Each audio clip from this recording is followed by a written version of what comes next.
la regla de dedo de la industria petrolera es que cuesta, con tecnología como el de los 90, $25,000 por barril diario que vaya a refinar una instalación de refinación. Si le quiero meter buena tecnología de control de emisiones, estamos hablando de $93,000 por barril diario. Ese es el costo de la inversión.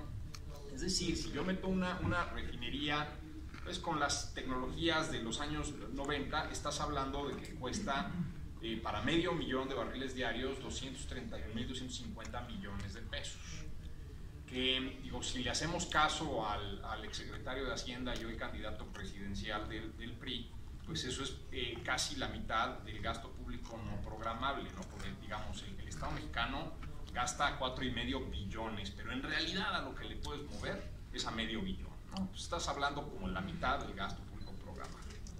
Si hago la refinería con tecnología nueva, de manera que aquello no se convierta en un bodrio ambiental en el momento en que empiece a operar, también para medio millón de barriles diarios, estás hablando de 46.500 millones de dólares. Esto es 1,5 veces el gasto público no programable, son 860.250 millones de pesos, que es dinero muy serio, digamos, es una cantidad de dinero muy, muy seria. ¿Sí?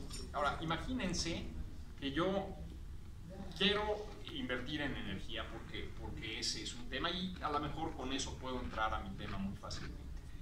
Y le doy un subsidio a los hogares de 250,000 pesos para poner techos solares, para hacer generación distribuida. ¿A cuántos hogares llego con ese dinero? Pues alrededor de 3.4 millones de hogares. Eso es casi el 15% de los hogares. O puedo dar el enganche de los paneles solares de todos los hogares y los vamos pagando a 10 años. Entonces, digamos, es lo que está en juego, ¿no? Y realmente creo que es lo que tendríamos que discutir, porque tenemos un pastel imposible, ¿no?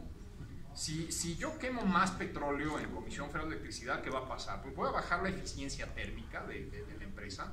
En palabras de un ingeniero que le sabe estas cosas, digamos, a lo mejor haciéndole hacia un palito para generar energía térmica, podría ser más eficientes que quemando combustible.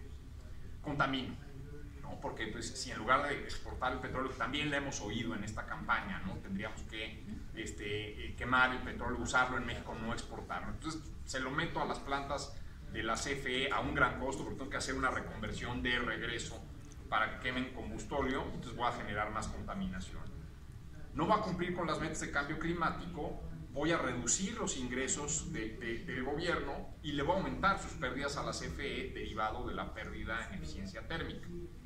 Pero por otro lado, el pastel imposible pues, también lo tengo del lado del gas, ¿no? No es tan grave, pero sí tengo mi pastel imposible. ¿Por qué? Porque en la medida en que hemos alimentado con gas natural las plantas de CFE, ¿qué ha pasado con el precio del gas natural en México? Para arriba.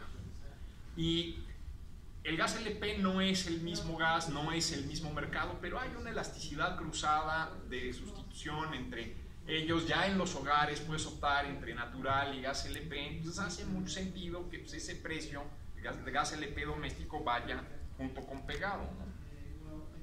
Me estanco en reducción de emisiones si en el momento estoy haciendo sustitución de combustóleo por gas y entonces pues, reduzco un chorro, llega un límite, llega un momento y ya no tengo más combustóleo que reducir y entonces pues y sigo emitiendo, ¿no? Y sigue siendo una fuente fósil. Y algo que es muy muy importante, que está muy relacionado con lo que dijo Adrián, lo tengo que importar de los Estados Unidos. México ya no es un productor ni de petróleo, ni de petrolíferos, ni de gas para suplir todas sus necesidades de mercado interno. El otro día en El Financiero, Enrique Quintana y otros comentaristas económicos tenían un comentario en este sentido. ¿A México le beneficia en este momento un mayor precio de petróleo y de gas o le perjudica? En realidad le perjudica, porque somos un país más consumidor que productor de estas cosas. Entonces, bueno, dicho eso, perdón por esta introducción emocional, pero sí realmente es un tema que traigo en el corazoncito. Quisiera yo hacerles la presentación, son muy pocas láminas y espero que sea útil. El enfoque de IMCO es mucho más desarrollista que ambientalista. Espero que eso tampoco sea una complicación. Adelante, por favor. Mira, ahí está el clicker, buenísimo, Adrián, mil gracias. Este es México con el territorio deformado. Si el tamaño de los territorios estatales fuera proporcional al número de personas que viven en pobreza extrema, ¿no? Entonces, pues sí ves un México pues con su Guerrero, su Oaxaca y su Chiapas muy inflamaditos, su Veracruz también muy lleno, Puebla también de manera importante. Los estados del norte se verían significativamente más chiquitos, porque ahí todo parece indicar que no hay tanta gente en pobreza. Y en IMCO nos hemos preguntado por mucho tiempo qué explica este desarrollo tan asimétrico de los estados, que explica este desarrollo de las regiones. En realidad son muchas cosas, pues identificamos principalmente 6 que tienen que ver con esto. La primera, una economía conectada con el exterior, dedicada a la exportación, y aquí debería yo agregar de manufacturas de muy alto valor agregado. Si exportas coches o ensambles para coches o marcapasos o electrónicos, es una gran diferencia. Así exportas salsas o petróleo o commodities agrícolas. 2, que es esta parte, ¿no? Los productos de exportación enfocados en esta parte de industria manufacturera de alto valor agregado, que además también es una gran paradoja, porque lo que empiezas a ver es que en estos estados manufactureros de muy alto valor agregado crece toda una economía de bienes y servicios para el mercado interno, que además pues ayudan a que el estándar de vida de la población sea mucho más alto en esos estados. Entonces, digamos, no hay en realidad dilema entre si debería yo producir para consumir adentro o si debería yo producir para exportar. En realidad, si produces para exportar y produces bienes que tienen suficiente valor, vas a despegar y vas a tener un despegue económico que solamente han tenido en América Latina muy poquitas regiones. Estos estados de México, del norte, del Bajío, por ejemplo, son de las pocas regiones de América Latina donde ya tienes una matriz de exportaciones muy diversificada. Ya no tienes el cuento de la CEPAL de los 60, no es que la región latinoamericana está condenada a la exportación de materias primas. Eso ya no pasa en esos estados de México. Los estados del sur sigue pasando. 3, y esto es muy importante, tú puedes tener población muy preparada, muy estudiada, tú puedes tener redes logísticas de primer mundo, tú puedes tener mucha gente que hable inglés. Si no tienes infraestructura energética, no puedes tener industria, no puedes tener industria manufacturera avanzada, punto. ¿Sí? Entonces, realmente sí ha sido un condicionante muy importante para el desarrollo. 4, formalidad laboral, y esto pues también va junto con pegado. En la medida que yo pongo la infraestructura energética, pues me llegan las armadoras de coches, y me llegan las ensambladoras electrónicas, y me llega el clúster de los innovadores, y me llegan ahí una serie de cosas, y entonces eso hace que las utilidades de las empresas aumenten, y yo sé que pues mucha gente no le gusta eso, que las empresas ganen dinero, pero en realidad sí es bien importante, porque cuando la empresa gana dinero, le puede pagar bien a los trabajadores, le puede pagar bien a los dueños del capital y puede cumplir con sus responsabilidades, puede ser un agente responsable en el desarrollo de las regiones. La empresa es un bien privado, pero un ecosistema de empresas sanas, grandes, que generan buenas utilidades, es un bien público, y es un bien público que hay que cuidar. En México hemos vivido en una economía de extorsión, donde tratamos de sacarles una renta a esas empresas, y pues por eso luego se van, especialmente de las regiones más pobres del país. Y eso me lleva a lo siguiente: cuando esas empresas están concentradas en un territorio denso como una ciudad, esa misma formalidad crea el fenómeno de urbanización y de desarrollo del que estaba hablando Andrés, que pues también es una lectura distinta del país. Hay diferencias de cuánta población rural y cuánta población urbana hay en México. El INEGI toma las poblaciones rurales como cosas de menos de 2.500 habitantes. La OCDE tiene una definición más amplia, donde ciudades de alrededor de 40.000 están muy vinculadas al sector rural, pero en realidad lo que hemos visto en México es el mismo fenómeno global. la gente se mueve a las ciudades, se mueve a las ciudades mexicanas o las de Estados Unidos, pero se mueve a las ciudades. 6, trabajadores con escolaridad alta y especialización técnica alineada con la estructura sectorial del Estado. Entonces, también necesitas capital humano. Como aquí vinimos a hablar de temas de energía, vamos a enfocarnos en la parte de energía, vamos a enfocarnos en qué ha pasado en esa parte, que además es como la restricción dura más grande para el desarrollo de las ciudades, porque en realidad tienes un mercado de capital abierto, en realidad tienes suficiente gente en la mayor parte de las regiones, en realidad has hecho un esfuerzo educativo con sus problemas, pero has hecho un esfuerzo educativo. Cuando yo veo dónde está la red de ductos de gas, pues ahí es donde está.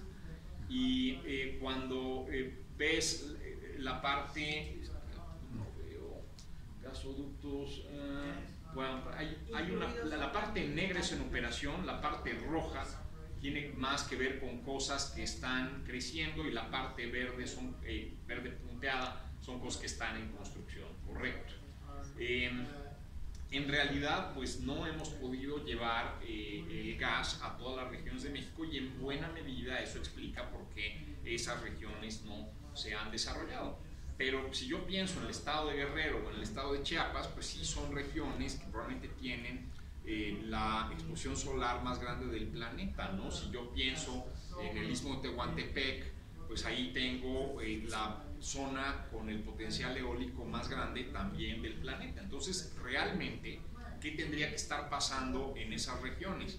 La autoridad local, en lugar de enfocarse en lo que ha hecho, que es poner derechos de piso, debería dar derechos de paso, ¿no? Y debería facilitar, ¿sí?, que estas empresas operen y funcionen, porque es clave para el desarrollo de estas regiones.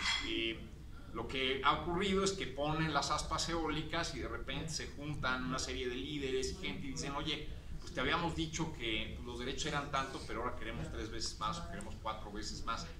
Y por eso es importante que haya certidumbre en los contratos, por eso es importante el Estado de Derecho en estas zonas para que las cosas funcionen mejor. ¿De qué tamaño es la brecha? ¿No? Pues miren, del lado izquierdo, bueno, sí, de su izquierda tengo los estados que tienen gasoductos y del otro lado tengo los que no tienen gasoductos, y en el eje vertical tengo la manufactura como porcentaje del PIB del estado. En promedio, cuando tienes gas, la manufactura es 19% del PIB, cuando no tienes gas es 5% del PIB. Y no solo eso, pues de repente hay estados que se disparan, ¿no?, y que hacen más con esa energía, y entonces pues pueden tener hasta 40% de la actividad del estado en actividades manufactureras, debido a que han sido muy eficientes en el uso de esa energía. Por otro lado, hay otros donde llevaste el gas y con el gas no estás haciendo prácticamente nada, ¿no?, pero en promedio es 19%. No solo eso, cuando los precios de gas son más bajos, ¿por qué es tan atractivo el gas? Pues, en buena parte, ¿por qué es tan atractivo el gas? Por el precio. Y sí, si bien es muy correcto lo que dice Adrián, México no tiene ya reservas probadas, reservas de fácil explotación de gas. En toda la parte de recursos no convencionales, Norteamérica tiene una gran cantidad de recursos. Todo el shale, todo el gas de lutitas, también le dicen gas de esquisto, pero es incorrecto, en realidad en español es gas de lutitas. Hay un potencial muy fuerte, no solamente del lado de Estados Unidos, también del lado mexicano. ¿Por qué no lo hemos explotado? Hay varias razones, ¿no? Una es no tenemos la tecnología para hacer este tipo de cosas. En México hemos tenido una empresa nacional de petróleo que fue la dominante hasta hace muy pocos años, hasta la reforma energética. Ahora ya tiene 65 empresas en operación, pero están mucho más interesadas en explotar campos en el Golfo de México y en hacer extracción de petróleo. A la parte del shale, pues no le ha entrado tanto nadie porque los precios han estado relativamente bajos por esta guerra de precios entre Arabia Saudita y los shalers, que probablemente se está acabando ahorita. Ya